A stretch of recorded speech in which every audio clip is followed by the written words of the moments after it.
First, I want to say thank you again for entering into this class, Masterclass, How Money Works, Masterclass Part 1. I have here my business partner. His name is William Adams. He's definitely going to be assisting me and helping me with anything that I need today.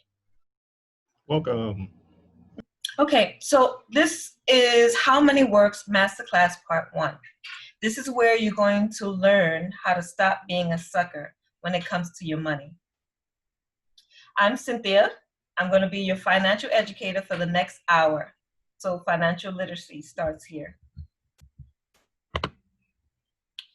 You have to face the facts as we know.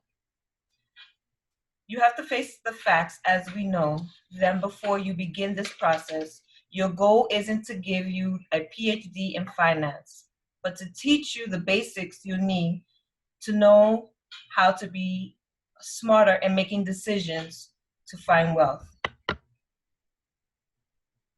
So as you see here, we have the How Money Works characters. We have different characters, Dana, Zoe, we have George. So these are pretty much the characters that are in the book. And please feel free, there's no stupid questions.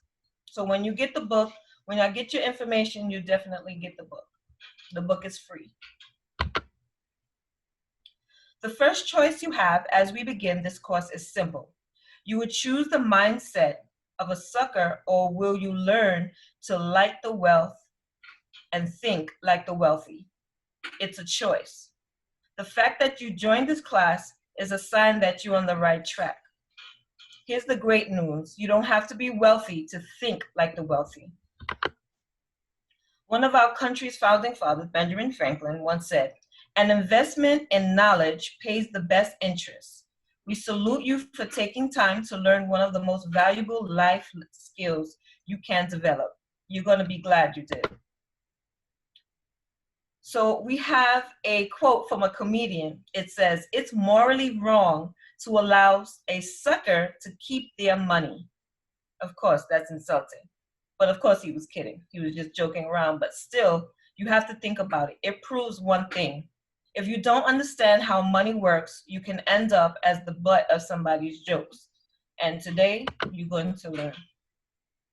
We know the word sucker sounds insulting. I know when I first heard it, I was definitely insulted. But unfortunately, that's the best way to describe someone who can be taken advantage of because they don't know how things work or how money works. Not knowing how money works does suck. It sucks up your time, it sucks up your freedom, it sucks up your income, and all of that, it definitely sucks. There's an old saying, what we think about, we bring about. Your financial reality will largely depend on how your mind works when it comes to money. Today's Masterclass Part 1 will cover these 5 basic concepts and strategies. Each is essential to the foundation required to start making financial decisions with confidence and start taking action to get yourself on track. Today, we all know how devastating a global medical crisis can be. Not knowing about money is the economic version of a global crisis. And affects over 5 billion people, 5 billion people in this world who's considered financially illiterate. The financial devastation it has caused to individuals all over the world is immeasurable, and some of it is intentional. The financial industry won't be happy when they're committed to making people poor. If this was 1920, there would still be millions of adults in our nation who couldn't read. So public education over the last 100 years changed that. The How Money Works Masterclass is public education in financial literacy.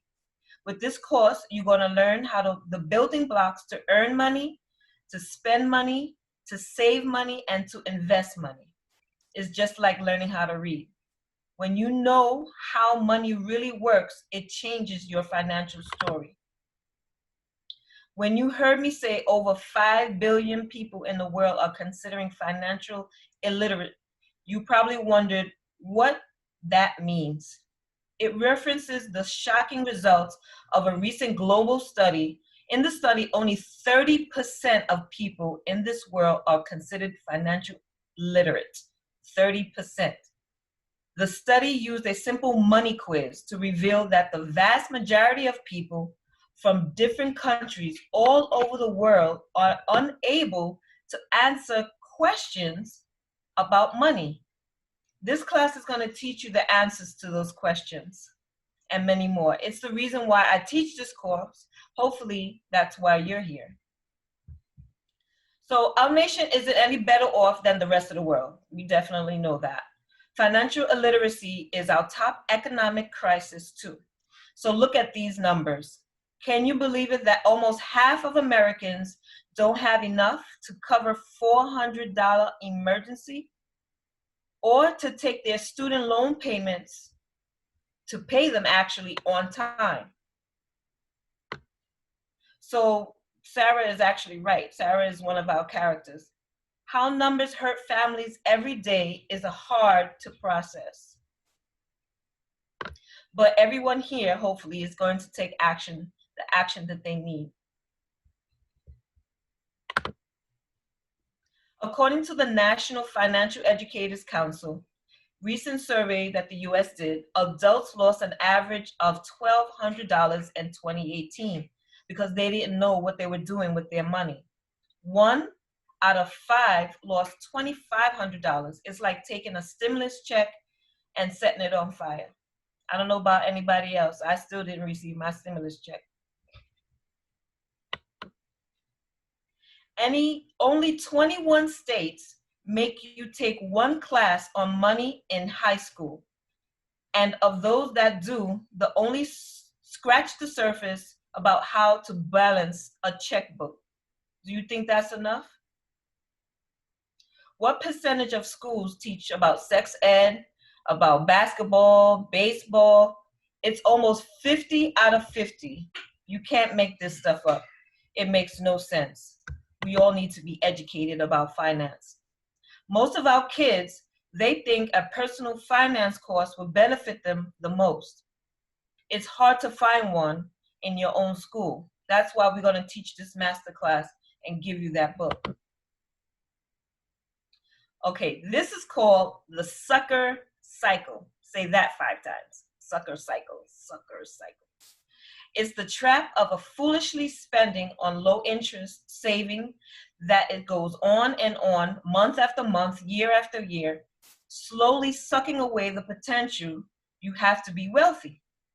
So it also, the sucker cycle also keeps you in this trap until you financially educate yourself about money.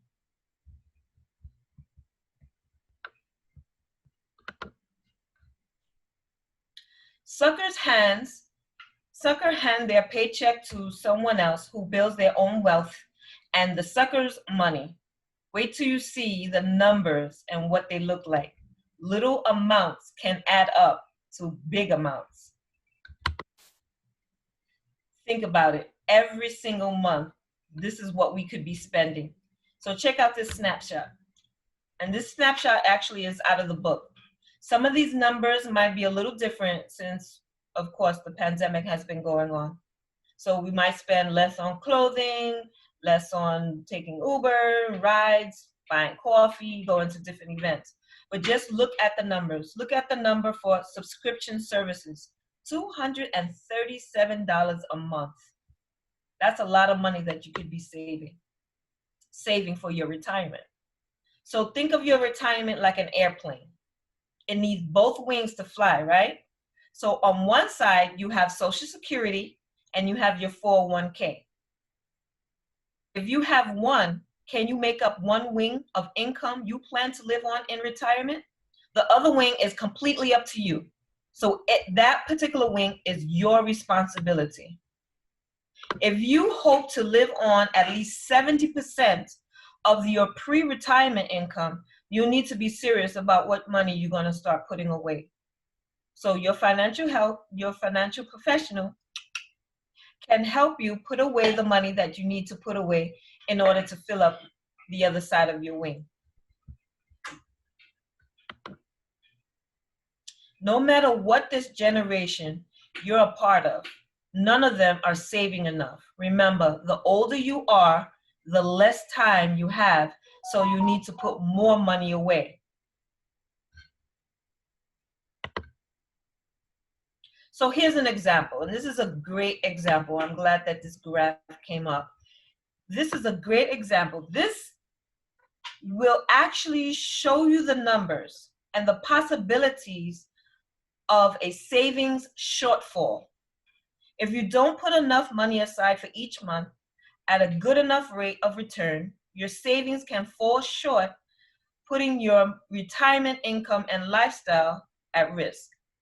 Depending on your shortfall, you might have to enter the workforce again, and we all know we don't want to do that. When we retire, we want to be able to retire. So see the shortfall, the gray area? That's between where you saved and how much you need. It should be a focus for everybody to focus on. And their financial professional actually would help you to fill that gap. Here's what it looks like when you nail the gap and you close the gap with retirement savings in reaching your goal. The person will have a reliable income because they saved the amount necessary and got the rate of return necessary to reach the savings required to make the retirement they imagine possible. There can even be money left over to leave as a legacy to your children. I know for some of y'all, that sounds really good in order to have a legacy for your children. The wealthy think differently than everyone else. Suckers accept their situation. Their thoughts about money center around fear. Their behavior around money centers on foolishness. The wealthy, facing the same reality, chooses an alternate mindset. They see money and their future differently. Gathering as much knowledge available. They think about money with excitement. They see a bright future and one filled with the wealth and opportunity.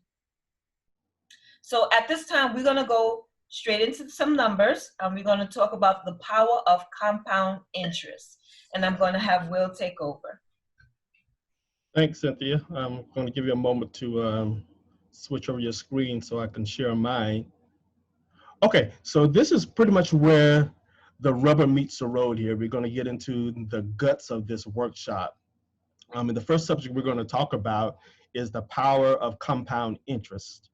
Let's spend a few minutes talking about this. Albert Einstein said this was the most powerful force he had ever discovered. Compounding is the interest that interest can earn in addition to the interest your savings can earn, or interest on interest, as the character Zoe puts it. Compound interest leverages the power of exponential growth. There's an amazing story in this book about John Rockefeller. He's one of America's first self-made billionaires. And I'm going to tell you the short version of this story.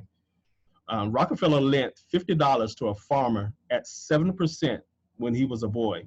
He earned $3.50 in interest in addition to getting the amount he lent back. During the same time he made this loan, he earned $1.12 digging potatoes for 3 days. He looked at the $1.12 he earned from the back-breaking work versus the $3.50 his money had earned him. That's when he decided he could make his money work harder than he ever could. This lesson is a lesson you should never forget. You decide, you work for your money limited by time, or your money works for you around the clock without limit and without you. So Rockefeller went on to say he had ways of making money that people had no idea about. This was pretty egotistical of him, but he had discovered a wonderful concept. But tonight we're going to go ahead and let you in on his secrets. The difference between simple and compound interest is substantial. One stays the same and one grows and grows. And we're going to see in the next couple of slides that are coming forward that most people, they think in terms of interest as one plane. You have a principal amount, and of course, when that term is over, you pay one fee on it, whether it be 1%, 2%, or 3%. But there's a flip side called compound interest, where you actually get money on the principal that you lay down plus earnings on the interest previously. And this goes on month after month, year after year. And that's pretty much where the concept of compound interest is lost with most people. But tonight we're going to break that myth, and you're going to be able to see it after the several slides. Okay, to see the difference, we'll look at two different examples of $1,500 growing at 9% over 50 years. With simple interest, as you can see, the $1,500 grows to $8,250 in that term of 50 years. Not much over such a long time. With compound interest, that same $1,500 grows to $132,777 in the same number of years. That's 16 times more money. Notice how the curve on the graph gets steeper in the later years as the power of compounding really takes off. Mr. Einstein also said compound interest is the greatest mathematical discovery of all time. And he put that pretty much over his famous quotient of E equals MC squared. Here's another example of how saving monthly with the compound interest can be a game changer.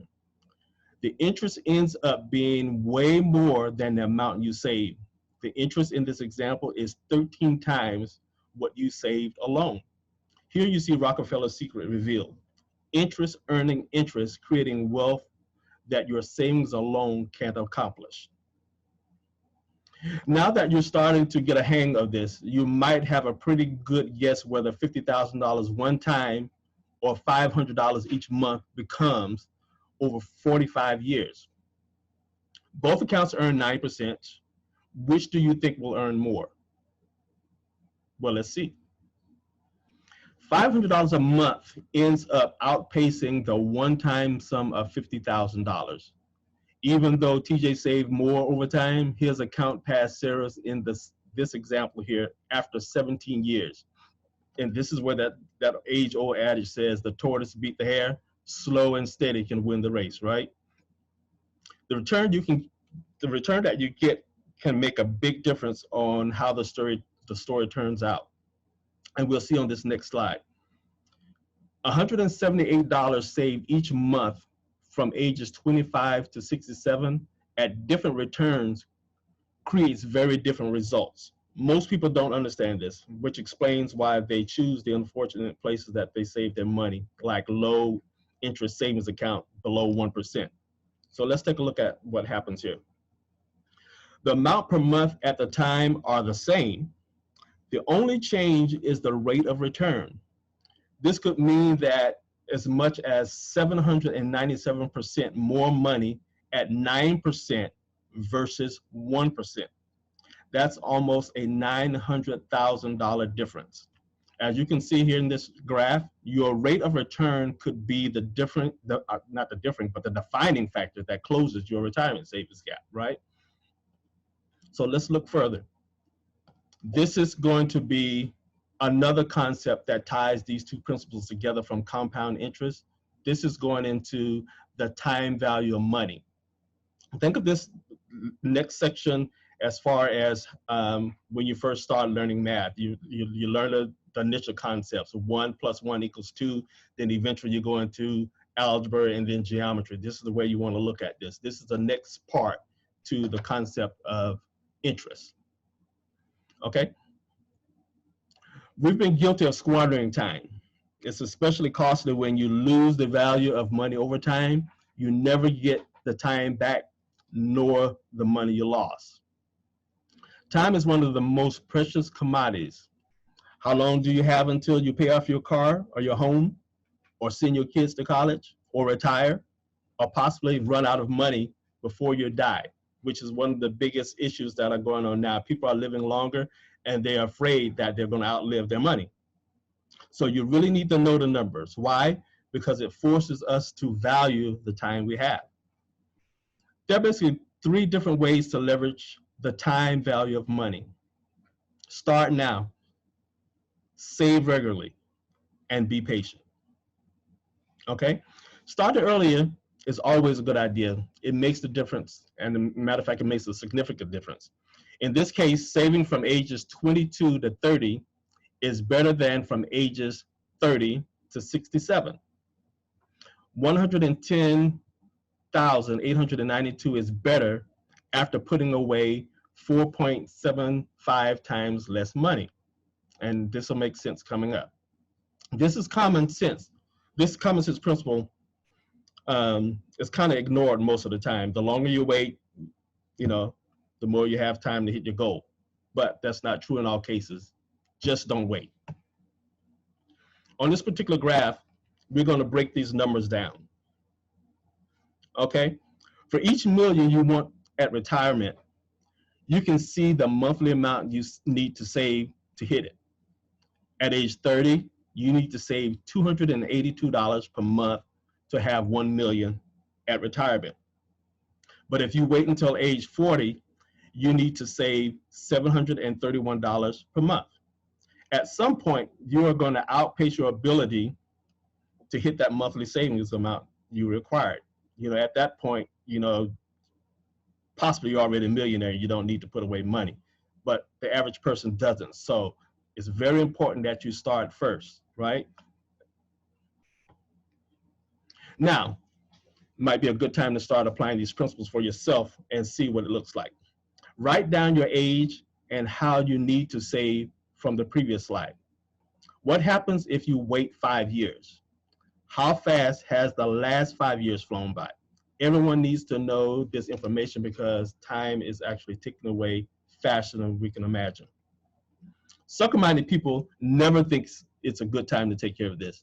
The wealthy-minded people, they think about this always.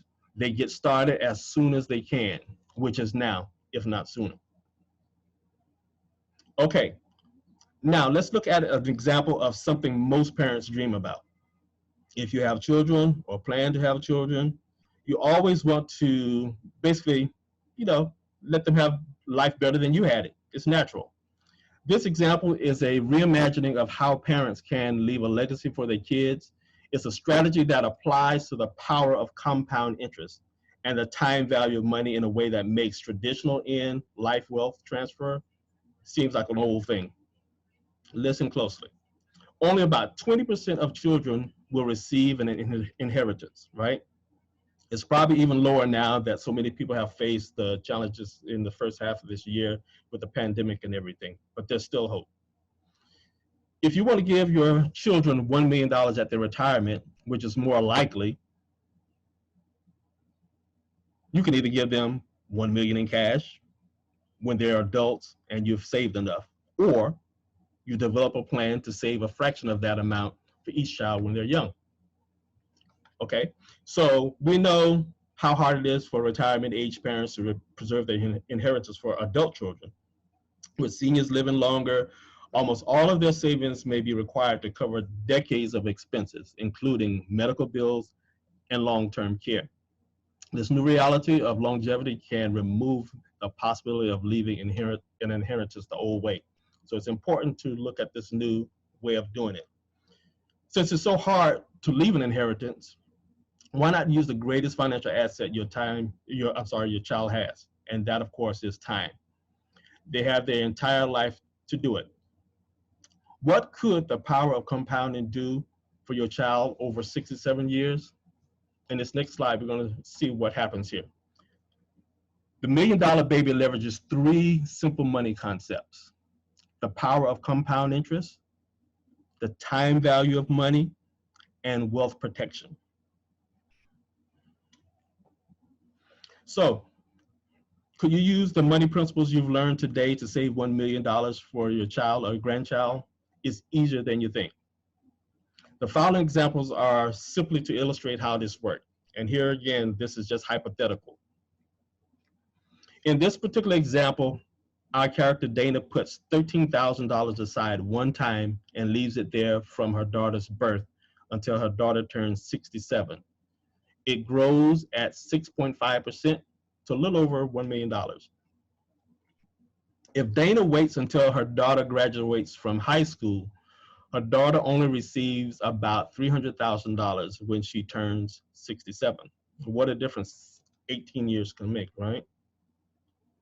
Our next character, Hector, doesn't have $13,000 sitting around, but he still wants to leave his son a retirement of about $1 million. He and his relatives can work together to save just $2,500 now, and then just $250 a month for the next 4 years. Then, like magic, they'll hit that same goal too. His son retires with $1 million waiting for him, right? If Hector waits until his son turns 18 years, it's the same exact story if Dana had waited, much less, a little over $300,000 again. We are developing a calculator right now that will allow you to play with these numbers to see, what this might look like. But in the meantime, you get with your financial professional after this is over, and you can decide. But basically, 250 children born every minute could live a different life if their parents or their grandparents did this for them, when they were younger. I know I would have appreciated if my parents had known this, but like Cynthia said earlier, financial illiteracy is rampant in this particular country, and of course, it's by design. The system wants us to stay in a lower state. So at this point, now that you know better, we're hoping you do better. Now you see why we call this strategy the $1 million baby. How appreciative would your kids be one day, perhaps when you're gone, that their parents thought about their future, knew how money works, and acted in love to take care of this? They will have a legacy forever. Now we're getting ready to go to one of the basic principles that ties this whole thing together, the famous rule of 72. Once you get this particular concept in your mind, a light bulb should go off and it will be like magic. Cynthia, take us through this next stage here of the rule of 72. Thank you, guys. Thank you, Will, for that. That's some awesome, awesome numbers. I'm going to come back on. So, okay. So, is everybody having fun yet learning about money? Hopefully.